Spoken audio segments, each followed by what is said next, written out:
नमस्कार. पालकांच्या मनातले प्रश्न आणि मुलांच्यासाठीची उत्तरं घेऊन मी तुमच्यासमोर आली आहे. खूप वेळेला पालक हा प्रश्न विचारतात की आमचं मूल जसजसं मोठं होत चाललंय तसतसं ते अबोल होत चाललंय. ते काही विचारत नाही, बोलत नाही किंवा खूप कमी बोलतं. शाळेमध्ये शंकांचं समाधान करून घेत नाही, त्याच्यामध्ये बोलण्याचं धाडस नाही आणि त्याने बोलावं असं आम्हाला खूप वाटतं. खरं सांगू का, या प्रश्नाचं उत्तर खूप सोपं आहे. जसजसं मूल मोठं व्हायला लागतं ना, तसतसं आपण त्या मुलाचं बोलणं तोडलं नाही पाहिजे. म्हणजे बघा कसं, खूप वेळेला ते खूप काही बडबड बडबड करत असतं आणि आपण त्याला सांगतो, किती बोलतोस रे, नको बोलूस, गप्प बस बरं, जरा थोडा वेळ शांत बस बरं, नाही तर जा बरं खेळायला. आपण मुलांचं बोलणं किती वेळा तोडतो. मुलांना ना खूप प्रश्न पडत असतात. ते कुठे असतील तिथे त्यांना प्रश्न पडतात. घरात असोत, बागेत असोत, अंगणात असोत, सायकलवर असोत, कुठेही असू देत, त्यांना खूप प्रश्न पडतात. मग त्या वेळेला आपण त्यांच्या प्रश्नांची उत्तरं देतो का? बघा, मूल जेव्हा येतं प्रश्न घेऊन, तेव्हा आपल्याकडची सिच्युएशन कशी असते. आई जर कामात असेल तर आई म्हणेल, मला स्वयंपाक करायचा, मी नंतर सांगते, तू आता बाबांना विचार. बाबांना पेपर वाचायचा असतो, टी व्ही मधल्या न्यूज बघायच्या असतात. बाबा म्हणतात, आता नाही, नंतर जा, आता खेळायला पड. आणि ते मूल निघून जातं. त्याच्या डोक्यामध्ये तो प्रश्न तसाच राहतो. आणि जर बऱ्याच वेळेला असं सारखं सारखं होत राहिलं तर त्याला असं वाटायला लागतं की अरे, मी कुठलाही प्रश्न विचारला तर माझ्या प्रश्नाचं उत्तर इथे मिळतच नाही, मग कशाला विचारायचं, त्यापेक्षा मी काही विचारतच नाही. ते मूल थोडंसं मोठं होतं, शाळेत जायला लागतं आणि शाळेत सुद्धा जर विचारलेल्या प्रश्नांची उत्तरं त्याला मिळाली नाही, शाळेत सुद्धा जर शिक्षकांनी त्याला असं सांगितलं की अरे, तू लहानच, गप्प शांत बस, किंवा मी जेव्हा शिकवत होतो तेव्हा तुझं लक्ष कुठे होतं, अशा प्रत्येक वेळेला प्रश्नाचं उत्तर दिलं न गेल्यामुळे जसं मूल मोठं मोठं व्हायला लागतं तसं तसं ते प्रश्न विचारायचं सोडून देतं. आपण मुलांना किती प्रश्न विचारतो, किती प्रश्न विचारतो. एक छोटं उदाहरण सांगते मी तुम्हाला. शाळा सुटल्यानंतर जेव्हा मूल पळत पळत तुमच्याकडे येतं तेव्हा त्याला हवा असतं तो तुमचा स्पर्श. तेव्हा त्याला छान तुमच्या जवळ यायचं असतं आणि जसं ते जवळ येतं तसं आपण त्याला प्रश्न विचारायला लागतो. नीट लिहून घेतलंस का, अक्षरं चांगली काढली का, आज बाई काय म्हणाल्या, शाबासकी दिली का, बाईंना त्रास तर नाही दिलास ना. किती प्रश्न विचारतो आणि आपण मात्र मुलांच्या प्रश्नांची उत्तरं देणं टाळत असतो. मग या प्रश्नांची उत्तरं आपण का टाळतो? एकतर आपल्याकडे वेळ नसतो किंवा त्या प्रश्नाचं उत्तर आपल्याला माहीत नसतं. प्रश्नाचं उत्तर माहीत नसेल तर प्रामाणिकपणे आपण मान्य करूयात की याचं उत्तर मला माहीत नाही, मी तुला नंतर सांगते. पण वेळ नाही हे कारण मात्र थोडंसं पचायला जड जातं.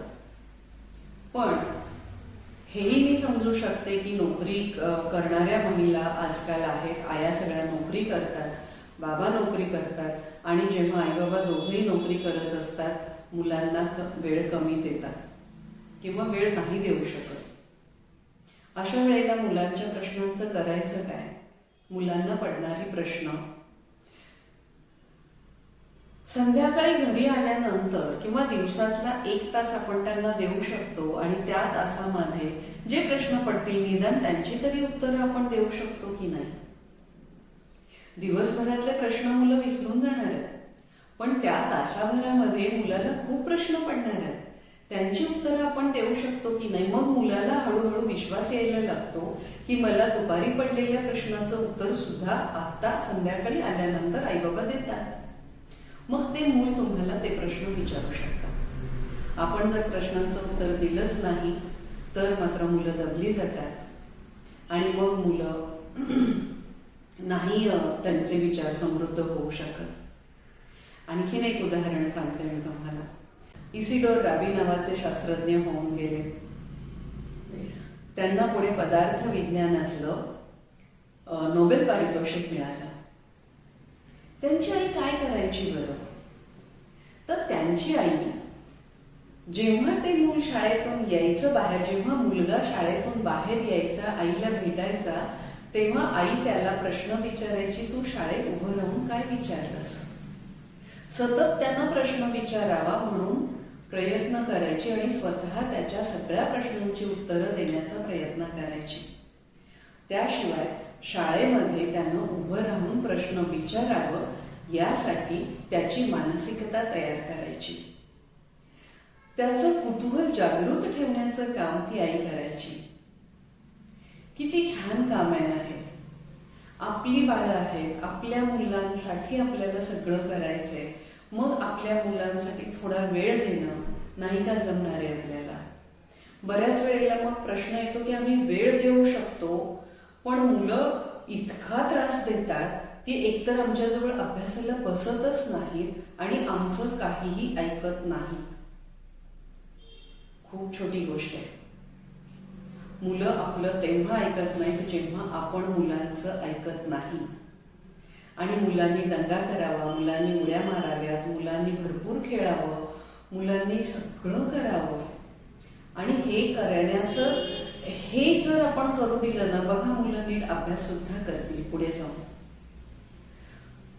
2.5-3 वर्षाचं झालं की त्यांनी अभ्यास करावं. अभ्यास अभ्यास अभ्यास त्यांनी लिहिलं पाहिजे, त्यांनी पाठांतर केलं पाहिजे, त्यांनी वाचलं पाहिजे. प्रत्येक गोष्टीला एक काळ आहे ना, प्रत्येक गोष्टीची वेळ ठरलेली आहे ना, त्या त्या वेळेला त्याप्रमाणे ती मुलं शिकू देत ना. आणि मुळात शिकणं काय आहे आणि अभ्यास करणं काय आहे हे आधी आपण नीट समजून घेऊयात. आपण का अभ्यास केला? आपण का शाळेत गेलो? आपण काय केलं? मान्य आहे की या सगळ्या प्रश्नांची उत्तरं आपल्याला मिळत नाहीत कदाचित, किंवा समाधानकारक उत्तरं मिळत नाहीत, आणि म्हणून आपण मुलांना जास्त शिकवण्याचा प्रयत्न करतो. आणि मग जास्त शिकवण्याचा प्रयत्न करतो म्हणजे काय करतो? म्हणजे आपण त्यांना शाळेतल्या सिलेबसमध्ये अडकवून ठेवतो. हे असंच लिहिलं पाहिजे, ह्या प्रश्नाचं उत्तर असंच दिलं पाहिजे, हे अशाच पद्धतीनं तू केलं पाहिजेस. आणि आपण ज्या पद्धतीनं अभ्यास करत होतो त्या अभ्यास पद्धतीमध्ये सुद्धा मुलांना अडकवण्याचा प्रयत्न करतो. थोडंसं चौकटीच्या बाहेर जाऊन आपण आपल्या मुलांचा विचार करूया का? सगळेजण म्हणतात की आजची पिढी खूप हुशार आहे. प्रत्येक पिढी एका पिढीपेक्षा एक पाऊल पुढेच असते, थोडीशी ती जास्त हुशारच असते. मग त्या हुशारीला ज्ञानाची जोड नको का द्यायला? फक्त इन्फॉर्मेशन देत राहणार आहोत का आपण? नॉलेज द्यायला नको का? आणि हे सगळं दिलं तरच आपलं मूल चांगलं शिकणार आहे. शिकणं म्हणजे फक्त शाळेत जाऊन शिकणं नव्हे, हे आपल्याला सगळ्यांना माहीत आहे. पण माहीत असून सुद्धा आपण त्याचा विचार मात्र करत नाही, त्याच्यावर अंमलबजावणी करत नाही. आणि हे आपल्याला करायला शिकायचं आहे. असे छोटे छोटे व्हिडिओज घेऊन मी तुमच्या समोर येणार आहे. हा व्हिडिओ जर तुम्हाला आवडला असेल तर लाईक करा, शेअर करा, सबस्क्राईब करा. आणि अर्थातच कमेंट सेक्शनमध्ये अवश्य पाठवून द्या. मी तुमच्या कमेंट्सची वाट पाहत आहे. Thank you so much.